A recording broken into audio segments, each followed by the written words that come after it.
sharing your opinion. And with that, viewers, let's move on to news from Pakistan, where now we are learning that concerns over former Prime Minister Imran Khan's have been intensifying as the last 24 days have passed without any communication from the jailed leader. Despite official claims that he is in good health, Khan has been denied all court-mandated family and party meetings at Adiala jail, prompting widespread alarm. Khan's final public message has been posted on November 5 after a visit from his sister the previous day, is now under renewed scrutiny. In it, he repeatedly blamed Army Chief Asim Munir for what he called unprecedented oppression, accusing him of ordering mass crackdowns on PTI members and deliberately blocking legal hearings to keep him behind bars. The years-long rivalry is well known, but Khan has suggested the battle has escalated far beyond personal enmity. He alleged that Pakistan's system has been reshaped to cement Munir's absolute power, noting that even court-ordered weekly meetings were denied after constitutional changes granted the army chief sweeping control and immunity. The silence has fueled fears among Khan's supporters, who see ethnic and political dimensions in the confrontation, portraying Munir as threatened by the popularity of the Pathan leader. As rumors grow and the government remains tight-lipped, one question dominates Pakistan's political discourse: if Imran Khan is alive and well, why has no one heard from him in nearly a month? And we would now want to bring in Kaswar Klasra, who is the editor-in-chief at the Islamabad Telegraph in Islamabad. Thank you, Kaswar, for joining us here at NewsX World. Of course, the PTI claims that they have heard no news from Imran Khan in about a month's time. There were also reports of assault of his sisters who went to see him outside the Adiala jail. What exactly is the PTI claiming, and then what is the government's counterclaim? Do you think Asim Munir's elevation to CDF has anything to do with it?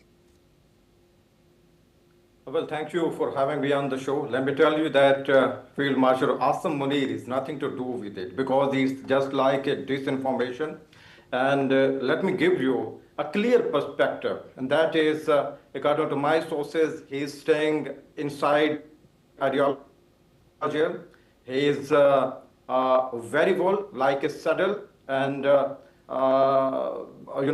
he has been languishing in the jail on the court orders, because he was given sentence by the court, not by Asim Munir or the Pakistan's armed forces or even the Prime Minister of Pakistan. The Pakistani courts, let me very clear, Pakistani courts has sentenced former Prime Minister Imran Khan, and he's languishing jail on the court orders. And according to what you have rightly pointed out, during the last 3-4 days, there have been news circulating about his safety and his well-being. But the fact is that anyone, either from Imran Khan's family or the Pakistan or his party, have approached the Pakistani government or even the Adiala jail as well. It is very simple. If somebody is concerned about his health, either from his family or even from his a political party, the PTI, the rule is very simple. Just file a petition in the court and seek the clear court orders. These are the 1, 2, 3, 4 people, and we want to meet him, the former Prime Minister Imran Khan, just to make sure that how is he doing there in the jail.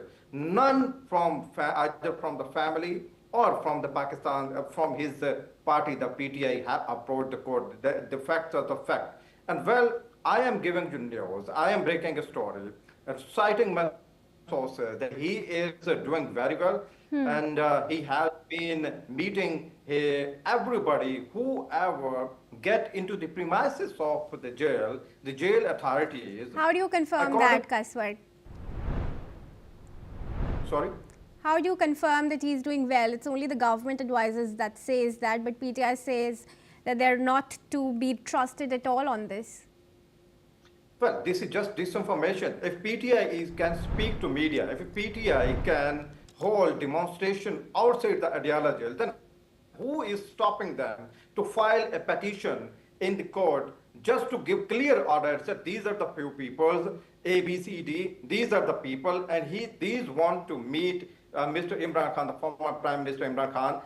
It takes just 30 minutes to file a petition in the court to seek clear court orders to meet former Prime Minister Imran Khan. Whoever, according to my sources, whoever get into the premises of the Adiala jail in Rawalpindi, they have been meeting, and there have been meeting in the past as well. So I think this is just a tactics by Pakistan Tehreek-e-Insaf to put pressure on the Pakistani government and just to make the fuss out of it. And there are no credentials to the reports of Imran Khan not being into jail if something bad happened to him.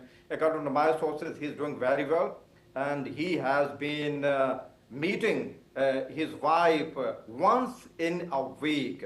I'm just breaking it, that he have been allowed to meet his wife, who's also languishing in the same jail, but in definitely in another cell as well. And he has been running, he has been walking, he has been doing exercises in the court. This is what sources told me, and I am telling you on a very good authority. He's there in the jail and doing very well. But if a PTA, somebody asked PTI and its workers and its the leaders, if you guys can even spend a whole night outside the Adiala jail, then who is stopping you guys just to file a petition in the court and to get clear order that these are the few people, these are Mr. A, B, C, and these are the four people, just to pray to the court that please allow us to have a meeting with the former Prime Minister Imran Khan, because we just want to make sure he's doing very well. But none of either from the family or from the PTI have actually approached the jail authorities or the court to get clear order in this regard. I think this is just, they are just making a post, and actually they are using tactics to put pressure on the Pakistani government, and even the Pakistani government is not taking them seriously. All right, we'll watch out for that. For now, thanks for joining us, Kasper, here at NewsX World. And viewers, let's move on to news from Philippines. The International Criminal Court has rejected a plea to release former Philippine President Rodrigo Duterte from detention. ICC appeals judges in The Hague ruled Friday that Duterte must remain in custody, dismissing a defense request that argued his age and deteriorating health warranted provisional release. Duterte, who is now 80 years old, was arrested in March and transferred to The Hague in connection with murders linked to his war on drugs. Thousands of alleged drug dealers and users were killed during the crackdown between 2016 and 2022. The ruling applies only to the health-based appeal, meaning Duterte will remain in ICC detention as he awaits a possible trial.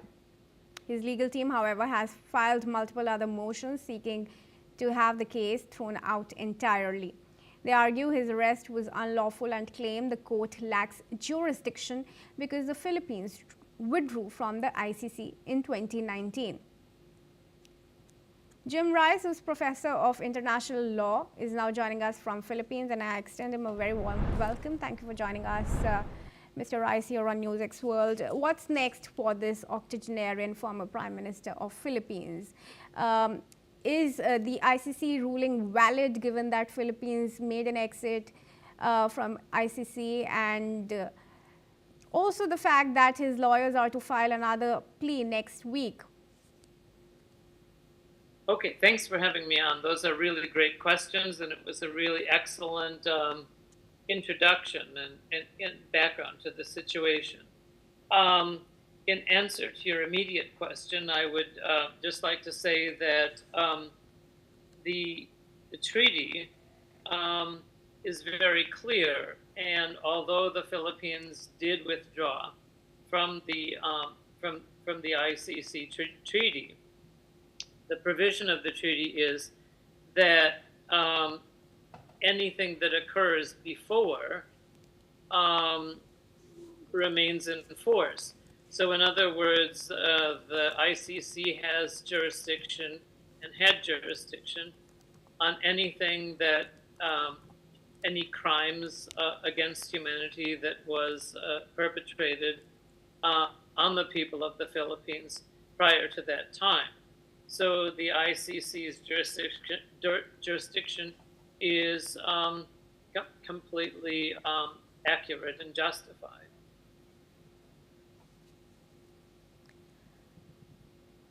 Hello?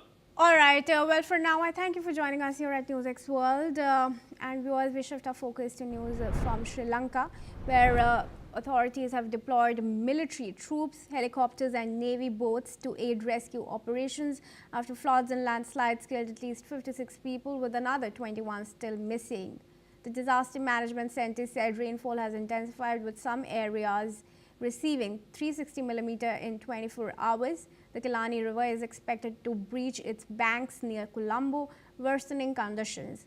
In response, India has sent emergency aid under Operation Sagar Bandhu, as Indian Prime Minister Modi is extending his condolences to the people of Sri Lanka. The leader has further added that his country is ready to provide further aid as the situation evolves. Authorities expect flood levels to be the worst since 2016, and more rain is forecast. And now we have some breaking news coming in from Hong Kong as far as the high-rise fire is concerned. We are learning that Hong Kong's anti-corruption watchdog announced that it had arrested 8 individuals in connection with the deadly fire at a housing estate that claimed at least 128 lives. The group, which consists of 7 men and 1 woman, includes engineering consultants, scaffolding contractors and an intermediary. The Independent Commission Against Corruption has initiated an investigation into the blaze, which occurred at a residential complex undergoing renovation.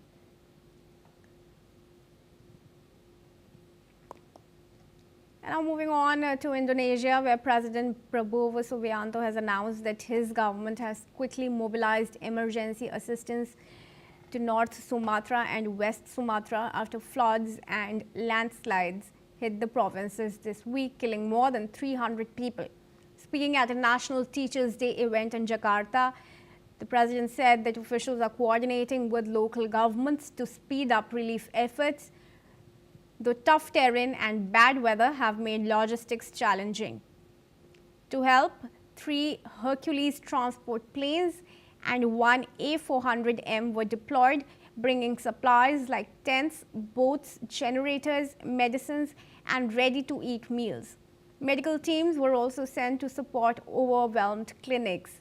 Prabowo emphasized that airlifts would continue as needed, with previous flights already delivering aid. He also linked the disasters to climate change and urged Indonesians to pray for the victims and strengthen solidarity during the recovery. Let's listen in to what the Indonesian president had to say. Pemerintah bergerak cepat. Kita dari hari-hari pertama sudah bereaksi, sudah mengirim bantuan dan reaksi melalui jalur darat dan udara.